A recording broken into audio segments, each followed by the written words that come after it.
This video is not about Taylor Swift. No, seriously, because I'm way too late for that kind of discourse. No, this video is about Ophelia. With the song The Fate of Ophelia, we see once again this minor Shakespeare character being used as a kind of stand-in for modern womanhood. And whether you love Taylor Swift or hate her, I think it's undeniable that she's become a center point for, the cultural conversation, one of the few points of monoculture that we still have. So this video is about why Ophelia is such an evergreen reference that she's still relevant in 2025.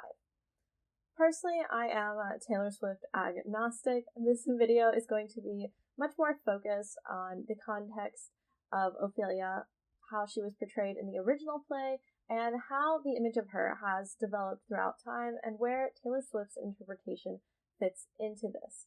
I will also be addressing the aesthetics of the record and how they relate to the pre-Raphaelite depictions of Ophelia, and where I think Taylor missed the mark on some level. Welcome fellow curiosos, old and new, I'm C, and this is my channel, Useless Genius. I'm no genius, but that's okay. This channel is dedicated to appreciating things that other people might deem useless. So today I'll be taking a deep dive on Ophelia in arts and literature. So if this channel sounds good to you, please be an early adopter, like, subscribe, comment, and all of that good stuff. Now, on with the video. Okay, let's set the stage, so to speak. Hamlet is an English tragedy written by William Shakespeare in 1601. The play starts when Hamlet's father, the King of Denmark, mysteriously dies, and Hamlet's mother, Gertrude, marries his uncle Claudius. Hamlet is not happy about this. I wonder why. On top of this, the ghost of his father returns, and Hamlet is told that his father was actually killed by his uncle Claudius. So Hamlet must decide how to avenge his father. Oh, to be or not to be. But where is Ophelia in all of this? She's Hamlet's lover and the only other female character other than his mother, which I think shows some of the limitations for female characters, either lover or mother. Her story is largely dictated by the men around her. She's first forbidden to see Hamlet by her brother Laertes and her father Polonius, who are also part of the king's court. However, after some scheming, her father tells her that she can go and see Hamlet. Actually, he does love her. But of course, it's all just a lie to get an opportunity to spy on Hamlet. Have you heard this line? Get thee to a nunnery.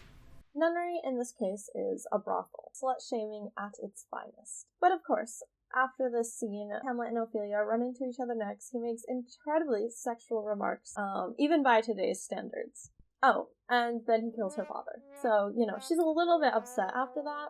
Or, in the language of the day, she goes mad. She sings songs and gives out flowers. Let's listen to some of her lines. Is dead and gone, lady. His beard as white as snow. Her songs touch upon the age-old themes of love and death. The lyrics of a love long gone, dead and buried in the snow, are contrasted with the image of a pure virgin spurned by her lover. It is a lesson to the heartbroken. Whoever it is that hurt you, they will eventually die. I think we can all take solace in that, Adding to this theme, she later gives out flowers to all of the members of the court, and she saves some rue for herself, as in, "You'll rue this day, you'll rue it!"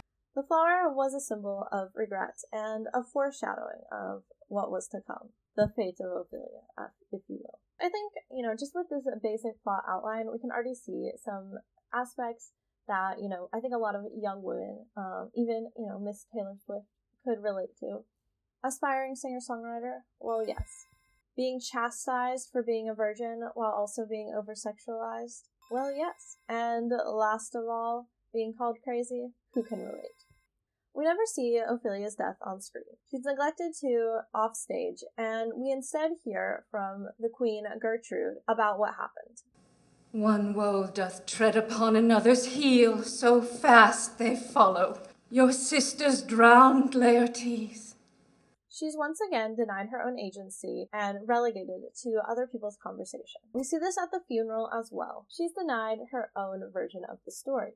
However, she's continued to fascinate so many people, and we've seen many interpretations throughout the years, from movies to literature to art. So let's dive into that. Is depicting Ophelia really such a good thing? And are all Ophelias created equal?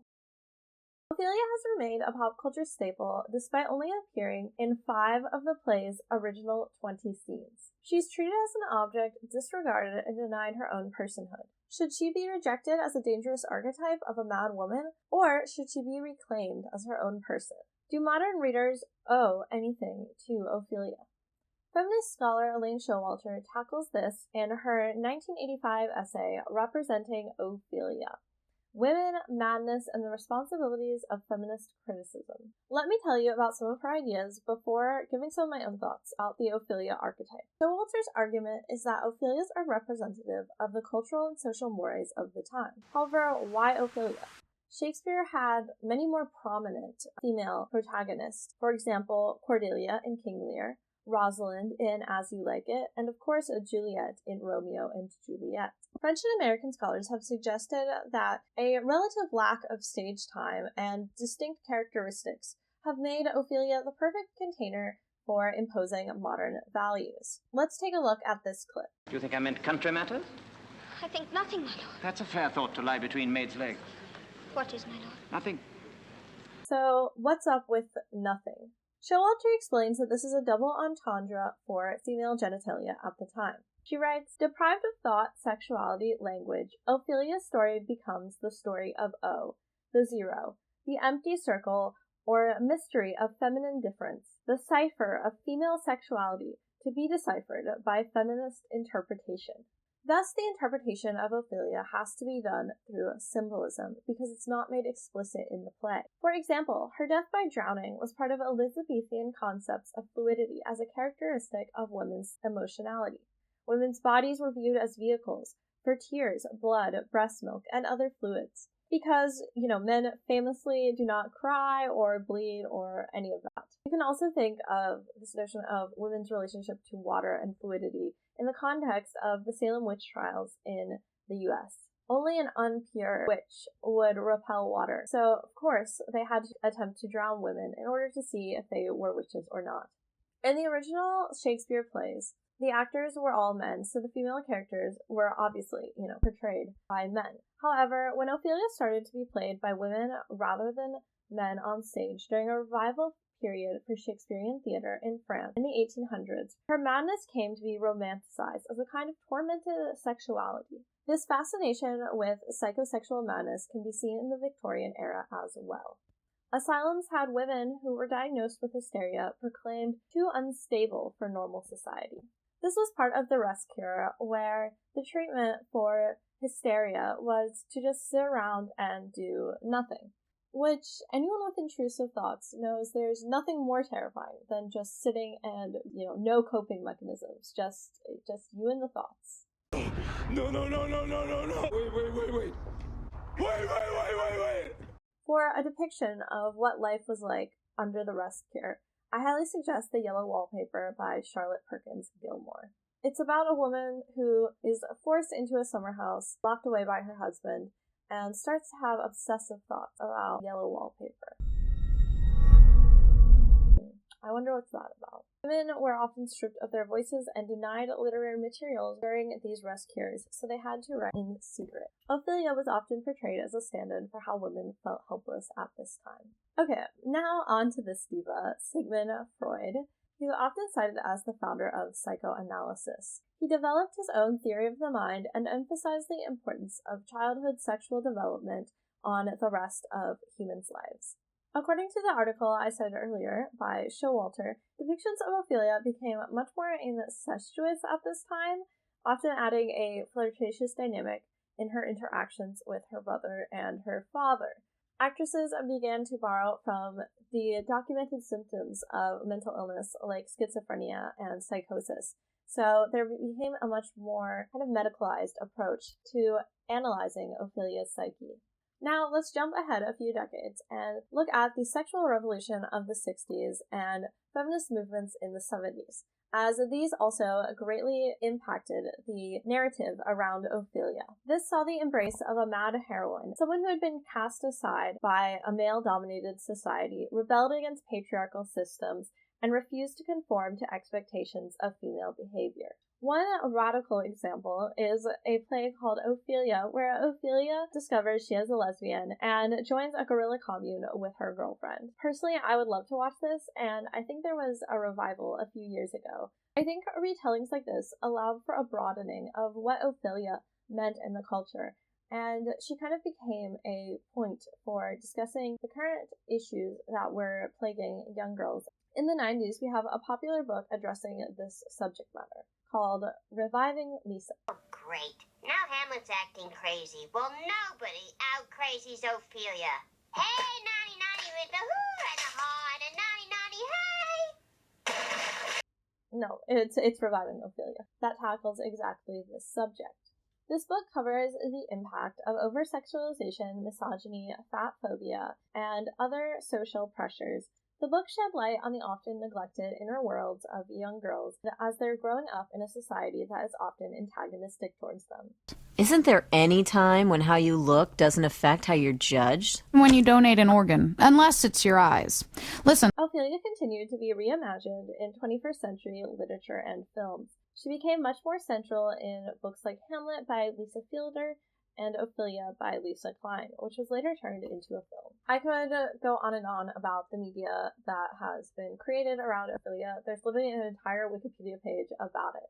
But I'll cut to the chase and get to the most recent depiction of Ophelia in the Taylor Swift song, The Fate of Ophelia. All of these attempts to give Ophelia more subjectivity and individual characteristics lead us to Swift's interpretation. And I'm going to break down how I think that this portrayal of Ophelia ends up creating a bit of a disconnect with what modern audiences expect from this kind of narrative. First, let's hear what Swift has to say about the song. I just have this fixation on Shakespeare characters that I fall in love with, and I can't stand to see them meet a tragic demise.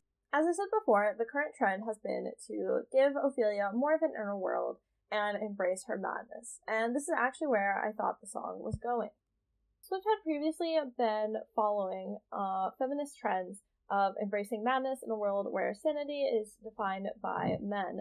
For example, in the songs Mad Woman or Who's Afraid of Little Old Me, she essentially addresses how men attempt to diminish women's anger and power as invalid. So instead, she's taking an approach of fixing it by making sure that Hamlet and Ophelia get together. However, I think that a lot of fans might find this kind of a childish and regressive approach, especially since she already told this story on Love Story when she was 19 years old. I think a lot of people found it refreshing how she seemed to have a nuanced take on marriage and being a powerful woman in the public eye.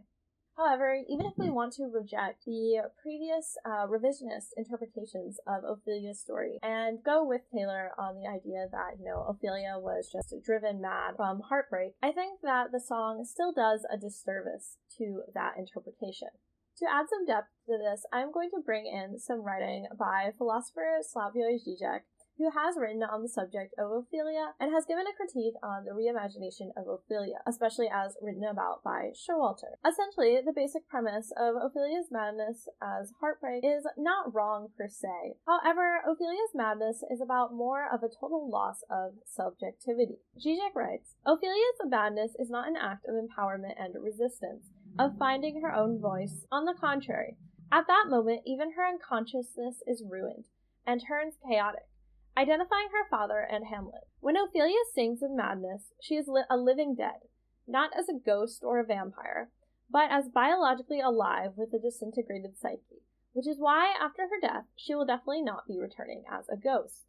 The, quote, total subjective disintegration that Žižek writes about is due to oppression and domination from the three main men in her life.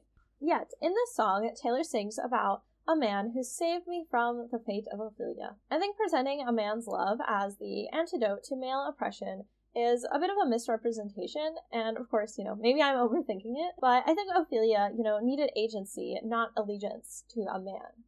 Obviously, an artist can, bend the story however they want, and there's nothing wrong with, a woman getting married, having children, and all of that. However, I think in a time when it feels like the evil men have won and women are starting to lose their agency and political power, narratives about being saved like a man just don't hit the same way. Of course, the song is nice as a casual listen. I just think there's a large disconnect happening, and it makes sense given that a billionaire is not going to be really in touch with the current social or political climate.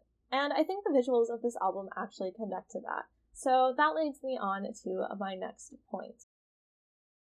Now let's look at some art. When you look at this picture, what do you see? Remind you of anything? For those who don't know, this painting is Ophelia by Sir John Everett Millais from 1851. But what about this painting, or this one, or this one? They look similar, no? These painters all belong to a group called the Pre-Raphaelites. They were a secret group founded in London in 1848 as a backlash against the Royal Academy of Art. The Academy was constantly promoting genre painting in the tradition of Raphael, the famous Italian Renaissance artist. The Pre-Raphaelites themselves were inspired more by photography and natural landscapes. They've been called, quote, hypnotic, hyper-realistic, and overly emotional and nostalgic, while insisting on precise realism. However, they get so much shit from art historians because they weren't really inventing anything or seen as pushing art forward, compared to someone like Picasso or Van Gogh. Listen to this review. Art critics love to dig into them. This is a sham of a show, comparing it to clumsy daubs of a group of mediocre pseudo-intellectuals against a great artist such as Van Eyck and Velázquez. How rude? How rude. This is from a 2017 article in The Guardian reviewing an exhibition at the National Gallery in London that put the Pre-Raphaelites in conversation with the old masters. I will respectfully disagree. Personally, I think that this self-seriousness, intellectualism, and realism combined with over-emotionality makes these evocative images resonate with modern audiences. As I said before, the Pre-Raphaelites were inspired by photography. And we now live in an age where we all have cameras in our pockets and an onslaught of digital images. The images, due to computational photography, basically what gives something the, iPhone camera look, are captivating and extreme, yet have some sort of unnatural aspect to them. They seem kind of hyper-real, but also flat at the same time. The Pre-Raphaelite paintings mirror our world as we experience it internally, filtered through our own romantic imaginations. I think this is why Ophelia is such a popular subject matter amongst them, as her story is very melodramatic. By including her in their paintings, the style is given substance. Now, shall we do some comparing? Okay, so they're both in the water, big deal. However, upon closer inspection, I actually think the photographers did a decent job at trying to interpret this artistic style for the mass market. For the cover, Taylor worked with the duo Mert Alice and Marcus Pigot. These fashion photographers are known for their dramatic, high-contrast images that blend a kind of dark melancholy with vulnerability and defiance, much like the Pre-Raphaelites. Look here, this is a very literal interpretation of Ophelia, all splayed out with the forestry around her. We can also see this theme of a female face emerging from the water in this image of Chloe Grace Moretz. And here's some other images with water as a theme. Like I said, the inspiration for this album cover was her soaking in the bath after the Eras tour, so it kind of makes sense she turned to Mert and Marcus, given their shared muse of Ophelia and obsession with water. But how would they simplify these images? After all, Taylor's albums need to stand out when you're, walking through a Target or scrolling through Spotify. They also have to follow the principle of, Taylor showing her face. Remember how I showed you all of those paintings before? Millais' painting stands out because of the expressiveness in Ophelia's face, taking her last breath as she is being tormented, even in death. But Mert and Marcus have reinterpreted that to show Taylor as someone who has undergone something intense, maybe even painful, but remains defiant. When I saw this cover, I thought that, as advertised, we're getting pop banger after pop banger of, I'm on the Eras tour, I'm on top of the world kind of vibe. The hands also mimic the position of Ophelia, and we have the shimmering bodysuit, which is a nod to the opulent white dress Ophelia is wearing. This dress also appears in the music video. When we zoom in, we can even see this little scallop design. Even the shard of glass effect, which I'm not a huge fan of, is, I think, meant to give the photo kind of a frame in the way that the foliage frames the face in the painting. The jewels almost look like white flowers. And I think the color scheme remains quite bright, even more high contrast than in the painting. Obviously, the painting has these browns and murky blues that obviously would not translate well to the kind of flat pop image that Taylor needs to show. The message I get when I look into my art history eyes are that Taylor might face some of the same struggles as the Ophelia prototype, but she refuses to be defined by them. However, as I mentioned before, the actual song isn't about finding strength in oneself, but by having a lover save you, which might be fine for an individual, but I think right now, this fantasy is not an escape, but rather a reminder that white wealthy women will always be insulated from the worst of a misogynist regime. I think the backlash makes sense at a time when people feel powerless, and the government is not being responsive to backlash. People turn to pop culture as a place to express their discontent because they at least have some sphere of influence here. I think that's why we've seen the fervor of cultural criticism. At the end of the day, looking at Ophelia is like looking in a pool of water and seeing your own reflection. I think this is why she has captivated so many audiences, that she's a way to see your personal tragedies and sufferings and extrapolate them into some sort of universal truth about womanhood. We'll keep talking about Ophelia as long as we stay interested in ourselves. Okay, thank you for watching. Please like, subscribe, and all of that. I'm so honored to have your viewership, and I will not take that for granted ever. I will keep posting weekly videos, so please stick around, and I'll catch you in the next one.